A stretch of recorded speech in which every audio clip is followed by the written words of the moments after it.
Sa ngalan ng Ama, ng Anak at ng Espiritu Santo. Amen. Sumainyo ang Panginoon. At sumaiyo rin. Mga kapatid, halinan dumulog sa banalahapag ng Panginoon. At upang tayo maging marapat makibahagi sa ating pagdiriwang, aminin natin ang ating mga kasalanan. Inaamin ko sa makapangyarihang Diyos at sa inyo mga kapatid, na lubha ako nagkasala sa isip, sa salita at sa gawa, at sa aking pagkukulang. Kaya isinasamo ko sa mahal na Birheng Maria, sa lahat ng mga anghel at mga banal, at sa inyo mga kapatid na ako'y panalangin sa Panginoong ating Diyos. Kaawaan tayo na makapangyarihang Diyos, patawarin tayo sa ating mga kasalanan, at patnubayan tayo hanggang sa buhay na walang hanggan. Amen. Amen.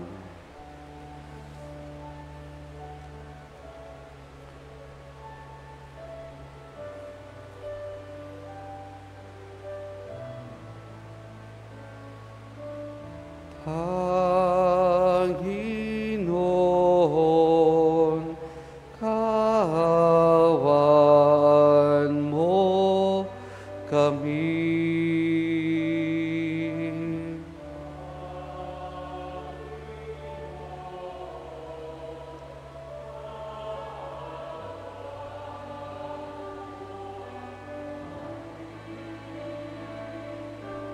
Kristo, kaawaan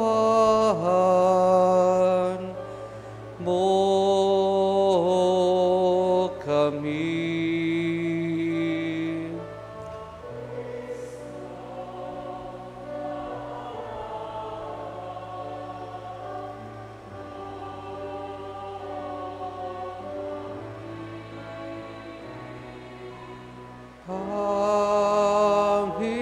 Panginoon, kaawaan mo kami.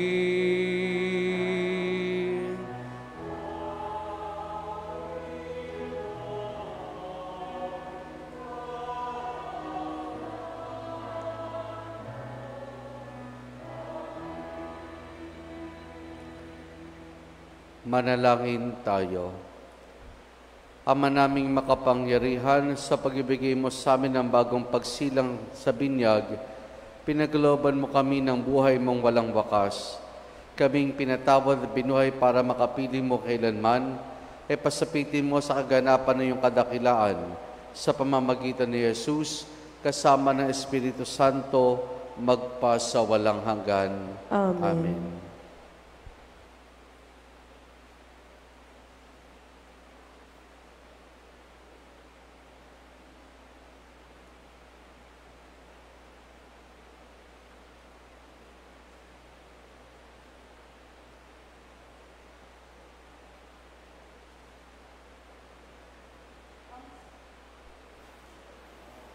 Ang salita ng Diyos mula sa mga gawa ng mga apostol. Noong mga araw na yon, nagpunta si Pablo sa Derbe at Listra, at may isang alagad doon na ang pangalay Timoteo, anak ng isang mananampalatayang Hudeya at ng isang Griego. Pinatunayan ng mga kapatid sa Listra at sa Iconio na mabuting tao si Timoteo. Ibig isama ni Pablo si Timoteo, kaya tinuli niya ito sapagkat alam ng lahat ng Hudyo sa lungsod na iyon ng Griego ang kanyang ama.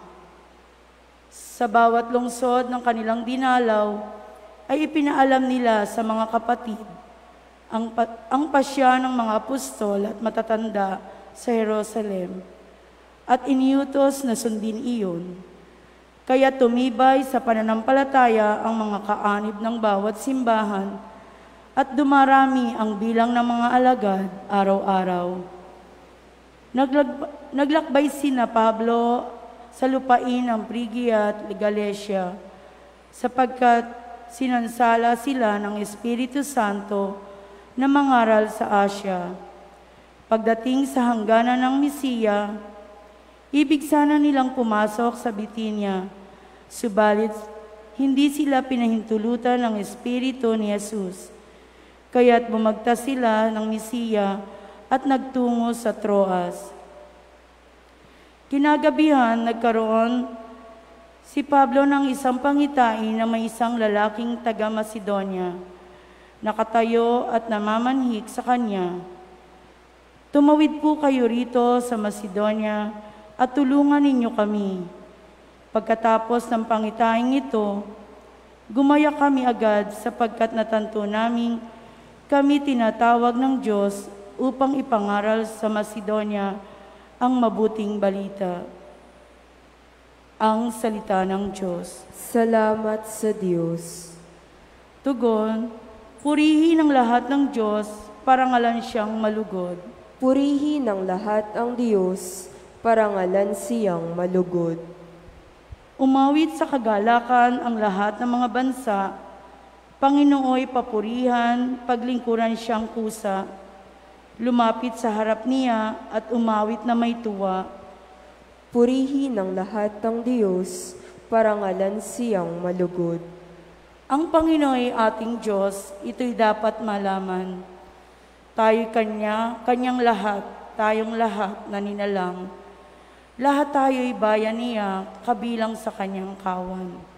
Purihin ng lahat ang Diyos, parangalan siyang malugod. Mabuti ang Panginooy, ang pag-ibig niya'y walang hanggan. Siya'y Diyos na mabutit, laging tapat kailanman. Purihin ng lahat ang Diyos, parangalan siyang malugod.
Sumainyo ang Panginoon. At sumaiyo rin. Ang mabuting balita ng Panginoon ayon kay San Juan.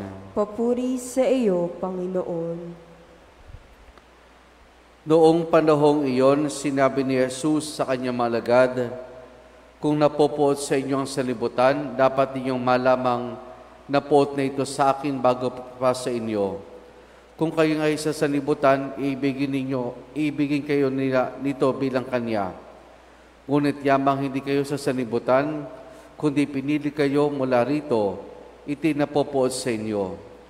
Alalahanin ninyo ang sinabi ko sa inyo kung walang aliping higit kay sa Kanyang Panginoon. Kung ako'y inusig nila, usigin din nila kayo. Kung tinapad nila ang aking mga salita, tutuparin din nila ang salita ninyo. Ngunit ang lahat ng itigagawin nila sa inyo dahil sa akin, sapagkat hindi nila nakikilala ang nagsugo sa akin. Ang mabuting balita ng Panginoon. Pinupuri ka namin, Panginoong Hesukristo. Magandang umaga po sa ating lahat.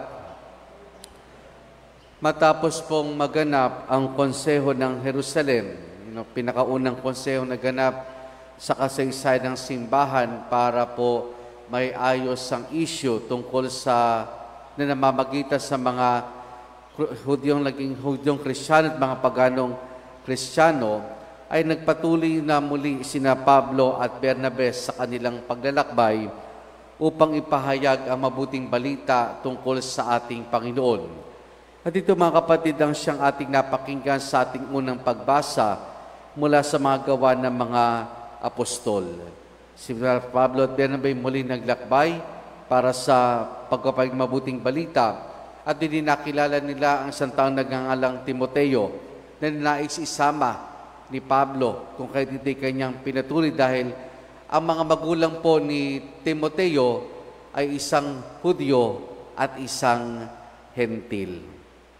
Kayo na naging pamamaraan ni Pablo para maisama siya. Ngayon, nung sila'y papasok na sa ibang mga bayan, ang nakapagtataka po dito, mga kapatid, ay hindi sila pinahintulutan. Nino, hindi ng tao, kundi mismo ng Espiritu Santo.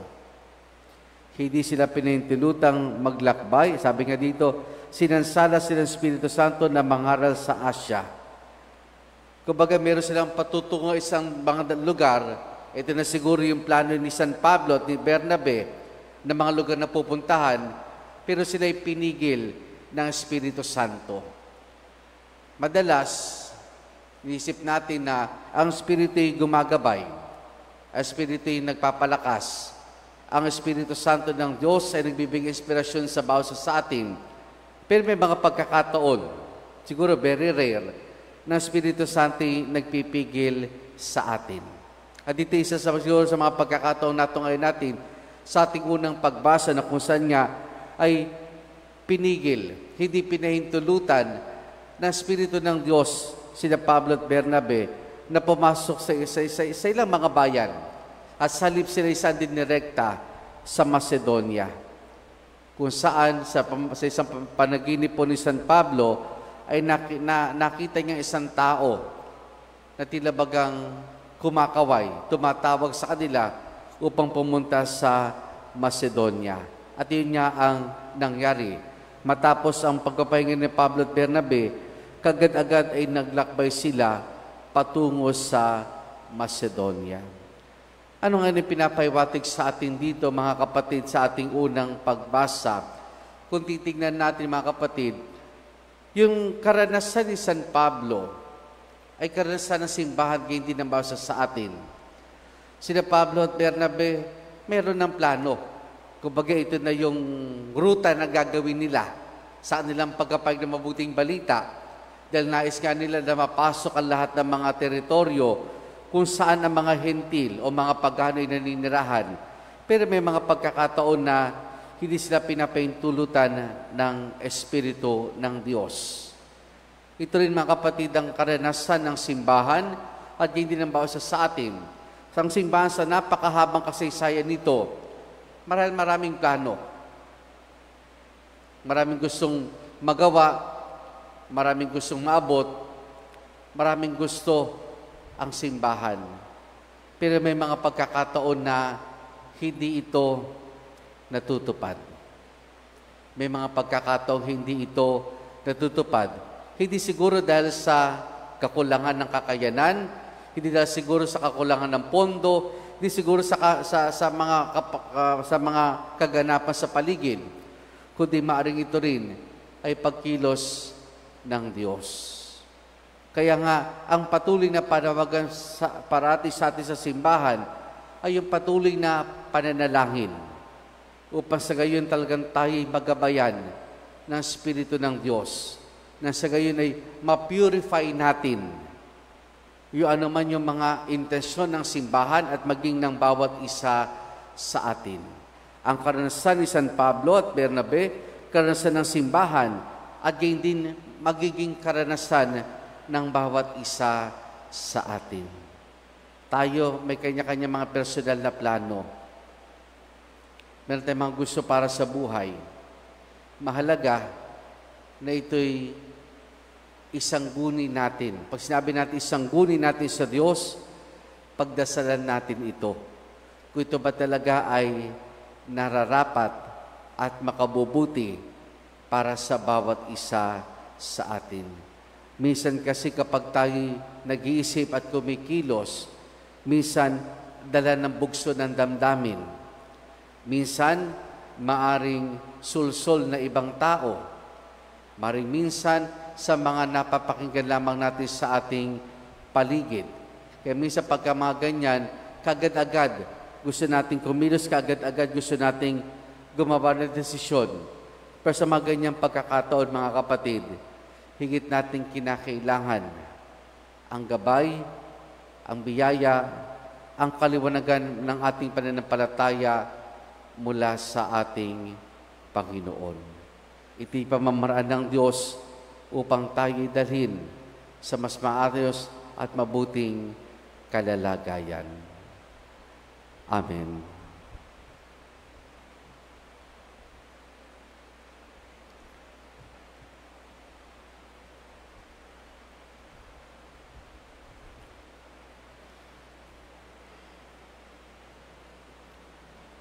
Buong kagalakan nating purihin ang Panginoon na bumuhay sa Kanyang anak mula sa mga patay, at dahil dito'y nakatitiyak tayo ng buhay na walang hanggan.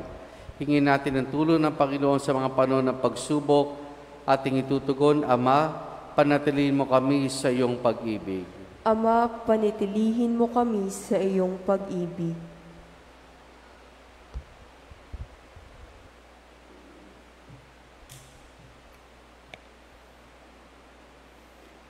Ang ating mga pastor, lalo na mga Santo Papa at mga Obispo, naway patuloy tayong busugin sa mabuting aral. Manalangin tayo sa Panginoon. Ama, panatilihin mo kami sa iyong pag-ibig.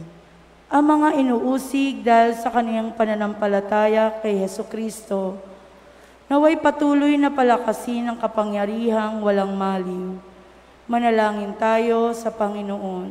Ama, panatilihin mo kami sa iyong pag-ibig. Tayo naway makatagpo ng kagalakan sa ating pananampalataya kahit sa harap ng mga pagsubok at kasawian. Manalangin tayo sa Panginoon. Ama, panatilihin mo kami sa iyong pag-ibig. Ang mga nagdurusa sa buhay na ito, lalo na ang may sakit, naway makatagpo ng ginhawa ng kalooban habang pinagninilayan ang nihandog ni Jesus na buhay na walang hanggan. Manalangin tayo sa Panginoon. Ama, panatilihin mo kami sa iyong pag-ibig. Ang mga namayapang tapat sa Panginoon, naway makasalo sa walang hanggang piging sa kaharian ng Diyos. Manalangin tayo sa Panginoon. Ama, panatilihin mo kami sa iyong pag-ibig.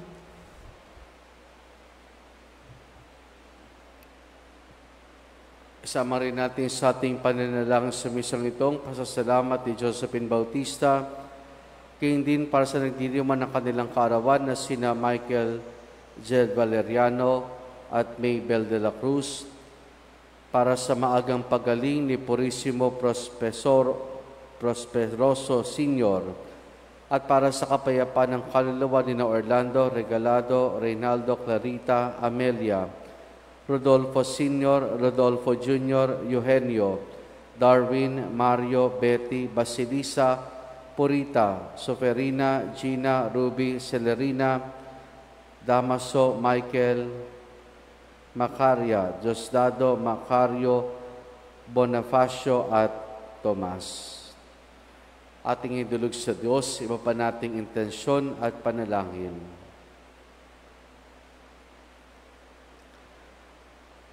Ama naming Diyos, sinira mo kami upang makasalon mo ng walang katapusan sa iyong kaharian.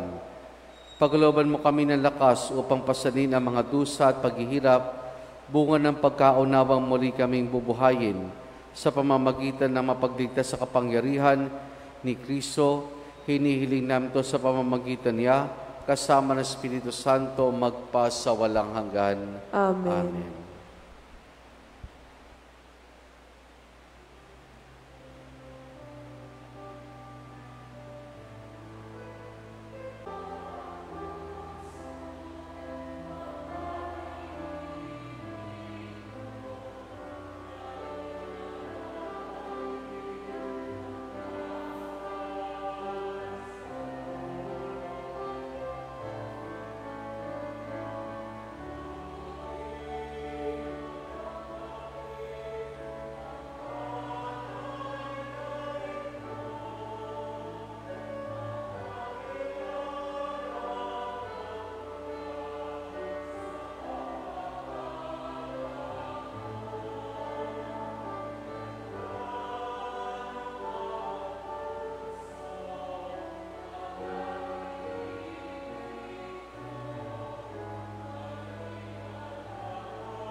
Manalangin kayo mga kapatido, pangampagain natin ay kalugdan ng Diyos amang makapangyarihan. Tanggapin nawa ng Panginoon itong paghahain sa iyong mga kamay, sa kapurihan niya at karangalan, sa ating kapakinabangan at sa buong sambayanan niyang banal. Ama naming lumikha, pakatin mo sa iyong piling sa kalangitan ang aming mga panalangin kalakip ng haing mga alay, upang ang mga pinagindapat mong gawing dalisay ay maging marapat na makasal sa pagiging ng iyong pagmamahal sa pamamagitan ni Jesus kasama ng Espiritu Santo magpa sa walang hanggan. Amen. Sumainyo ang Panginoon. At sumayo rin. Taas sa Diyos sa inyong puso at diwa. Itinaas na namin sa Panginoon. Pasalamatan natin ang Panginoong ating Diyos. Marapat na siya ay pasalamatan. Ama naming makapangyarihan, tunay nga marapat na ikaw ay aming pasalamatan. Ngayong ipinagdiriwang ang pagkain ng Mesiyas, ang maamong tupad na tumubos sa aming lahat. Siya'y talagang maasahan at ang katapatan niya sa paninagutan, ang siyang bumago sa dating pamumuhay sa sangkataong namihasa sa pagkasalawahan. Ang dangal ng tao ay kaganap na itinampok upang mamana namin sa pagkapagkapatid kay Jesus. Kaya kaisa ng mga anghel, nagsisiawit ang papuri sa nang walang humpay sa kalangitan, kami nagbubunyi sa iyong kadakilaan.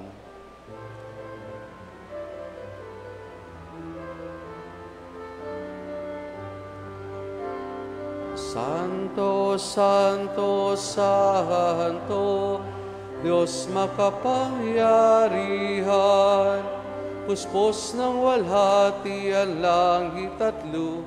Sana, o sana sa kaitasan, pinagpalang narito sa ngalan Panginoon. O sana sa kaitasan.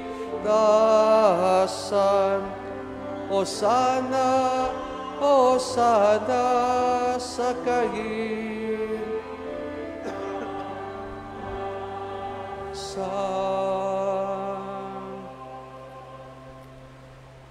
Ama naming banal, ikaw ang bukal ng tanang kabanalan.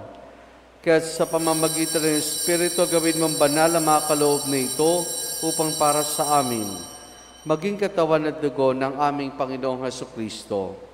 Bago niya pinagtiis ang kusang loob na maging handog, hinawakan niya ang tinapay, pinasalamatan kaniya, pinaghati-hati na yon.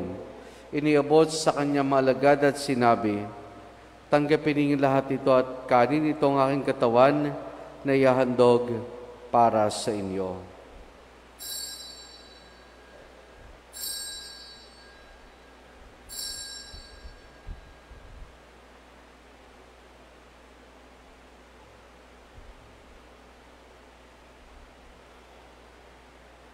Gayun din naman ang matapos ang hapunan, hinawakan niya ang kalis. Muli kanyang pinasalamatan. Iniabot niya ang kalis sa kanyang maalagad at sinabi, tanggapin ninyo lahat ito at inumin itong kalis ng aking dugo, ng bago't walang hanggang tipan. Ang aking dugo na ibubuhos para sa inyo at para sa lahat sa kapagpapatawad ng mga kasalanan. Gawin ninyo ito sa pag-alaala sa akin.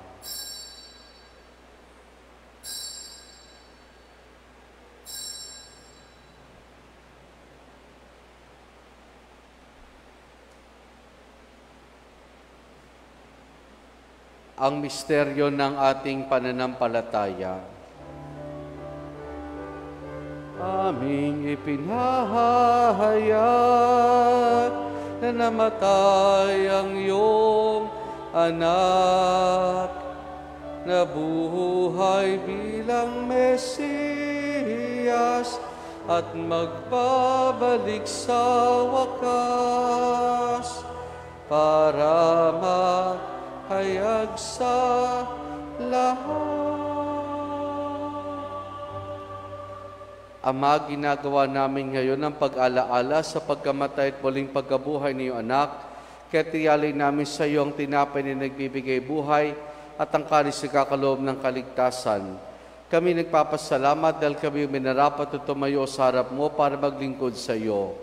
Isinasamo namin kaming magsasalo-salo sa katawan at dugo ni Kristo ay mabuklod sa pagkakaisa sa pamamagitan ng Espiritu Santo. Ama, lingapin mo simbahan laganap sa buong daigdig. Puspusin mo kami sa pag-ibig kay San Francisco naming Papa at ni Dennis sa aming obispo at ng Tanang Kaparian.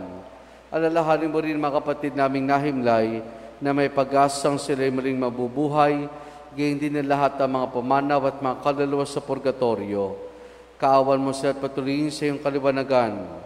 Kaawan mo at pagindapati kami lahat na makasalo sa iyong buhay na walang wakas. Kaysa ng mahal na Birheng Maria na Ina ng Diyos, ang kanyang kabiyak ng puso, si San Jose, kaysa ng mga apostol ni San Juan Bautista at ang lahat ng mga banal na namoy dito sa daigdig ng kalugod-lugod sa iyo, may pagdiwang nawa namin ang pagpupuri sa kararangal mo sa pamamagitan ng iyong anak na aming Panginoong Hesukristo. Sa pamamagitan ni Kristo, kasama niya at sa Kanya, ang lahat ng parangal papuri sa iyo, Diyos Amang makapangyarihan, kasama ng Espiritu Santo, magpa sa walang hanggan. Amen. Amen. Amen.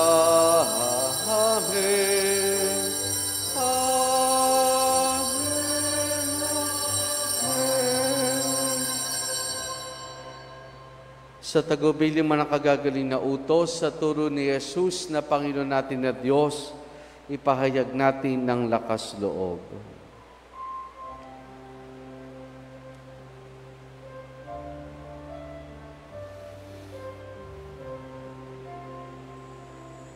Ama namin, sumasalangit ka, sambahin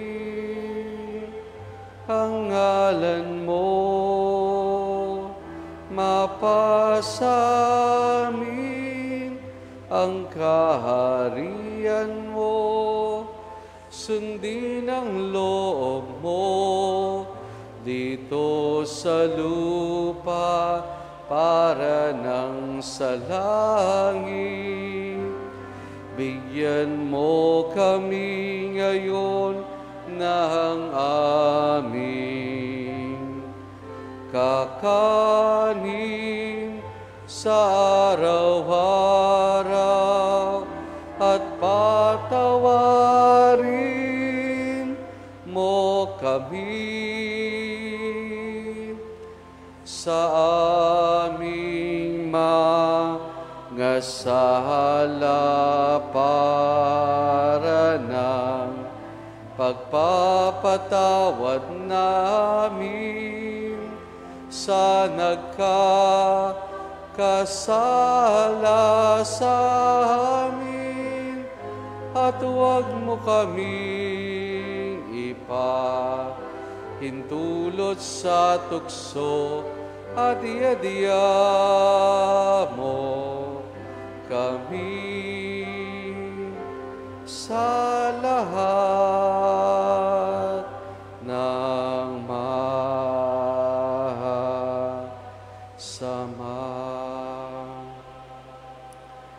Hiniling namin kay Maria sa lahat ng masama, pagkalooban ng kapayapaan araw-araw, iligtas sa kasalanan, at ilayos lahat ng kapahamakan, samantalang aming masayang pinananabikan ang dakilang araw ng pagkapahayag ng tagapagligtas naming si Jesucristo.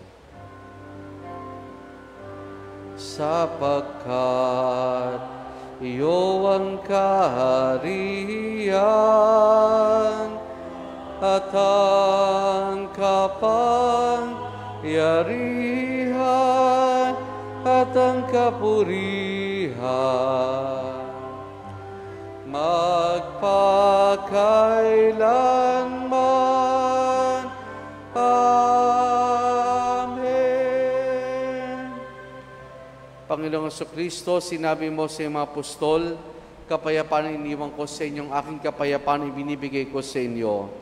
Tunghayan mong aming pananampalataya at huwag ang aming mga pagkakasala. Pagkalooban mo kami ng kapayapaan at pagkakaisa ayon sa iyong kalooban, kasama ng Espiritu Santo, magpa sa walang hanggan. Amen. Ang kapayapaan ng Panginoon ay lagi nawang sumainyo. At sumaiyo rin. Mga kapatid, maghangad at magbahagi po tayo ng kapayapaan ni Jesus sa isa't isa. Peace be with you po.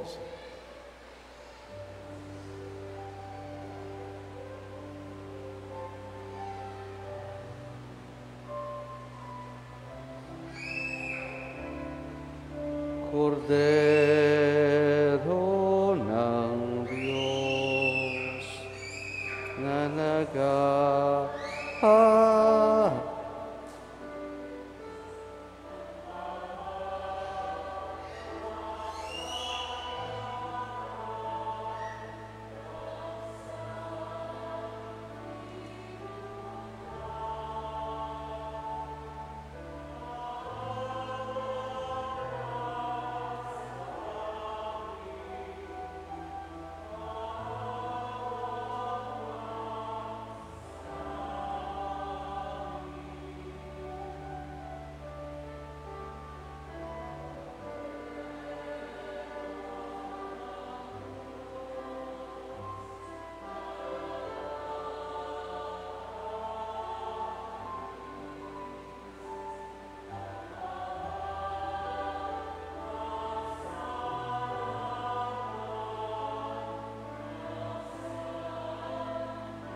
mahawak sa amin, maawa ka sa amin.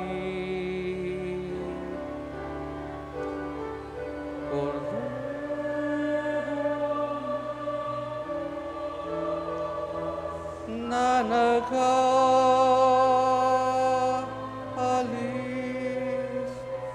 ng mga kasalanan ng sanlibutan, ipagkaloob mo sa amin ang kapayapaan.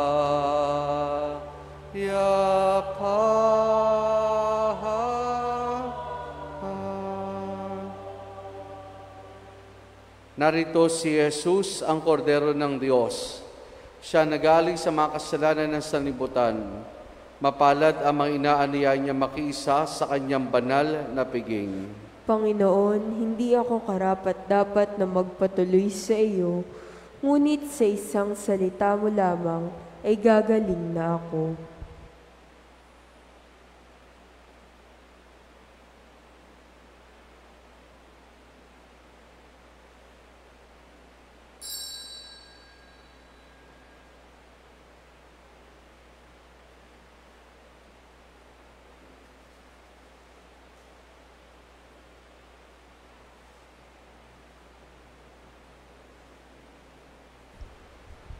Espiritual na pagtanggap ng komunyon.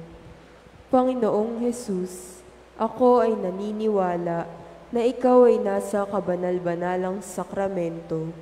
Iniibig kita ng higit sa lahat at minimithi kong tanggapin ka sa aking kaluluwa, sapagkat sa mga sandaling ito'y hindi kita matatanggap sa sakramento. Tumuloy ka, Espiritu, sa aking puso. Niyayakap kita na para bagang naririto ka na at inaalay ko ng buong buo ang aking sarili sa iyo. Huwag mo pong hayaang mawalay ako sa iyo. Amen.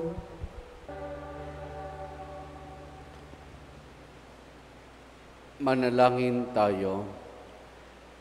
Ama naming mapagmahal, ipagpatuloy mo ang iyong matapat na pagsubaybay sa iyong dinudulutan ng kaligtasan, upang ang mga ipinagpakasakit at sagapin ng iyong anak ay makinabang sa pagkabuhay niyang nagbibigay galak sa pamamagitan niya, kasama ng Espiritu Santo magpasawalang hanggan. Amen. Sumainyo ang Panginoon At sumaiyo rin. at pagpalain tayong lahat ng mabuti at mapagmahal na Diyos Ama, Anak at Espiritu Santo.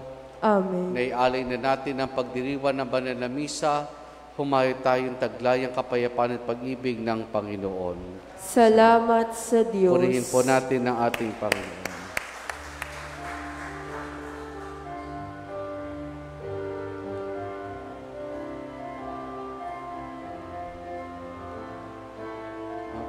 Salamat kayo sa Panginoon.